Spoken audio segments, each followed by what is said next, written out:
Adam Jonas raising his price targets on Ford and General Motors, plus Tesla getting a target bump at Mizuho. Jim, you own GM. Let's just start there. Okay, so I referred to the autos earlier, and here's just the basic fact. We have underproduced in North America and globally autos for the last 3 years. We haven't had the parts to produce them. That's why dealer inventories are 50% of where they should be.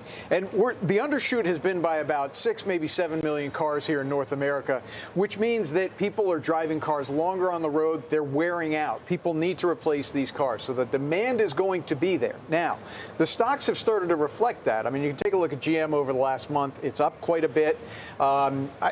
Here's my thought on this. I think there is still more room to run because the cash flows are there.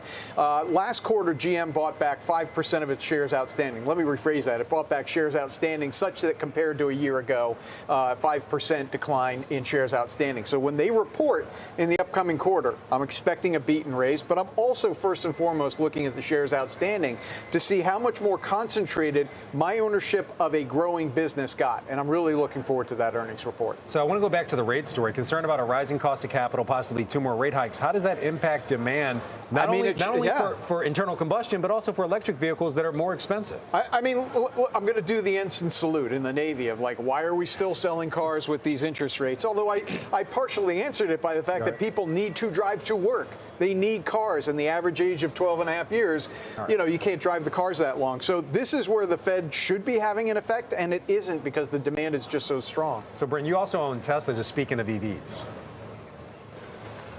Right. Well, I mean, first of all, it's great to see that Tesla, GM, and Ford, these 3 iconic, automakers, are in America. So I think it's wonderful to see that renaissance, especially with Ford and GM. I think as a Tesla shareholder, I originally bought it, and I think it's important context. I do think price matters. I bought it around 120 in January with all the Twitter nonsense. And so now it's had a huge run. And what I'm doing to manage the position is I own half the position, and then I sell calls, pretty far out of the money calls, or sell calls on the other position because it is volatile and it is harder to value now at these levels. I think that as an investor, this is all about China. The U.S. is negligible globally to EV auto sales. China is expected to have 9 million EVs this year, and it is hyper competitive. And so I think margins with the Tesla story will continue to be important. They were high teens. They're probably going to be low teens in the single digits because especially in China, they continue to make cuts in that very, very competitive market. So I love the name. I think Elon is like a modern day Thomas Edison. He's eccentric. He does different things, but I just think it's an important company, and I want to own it long term. So very quickly, 74 times forward earnings, not too expensive is what you're saying because you believe in Elon?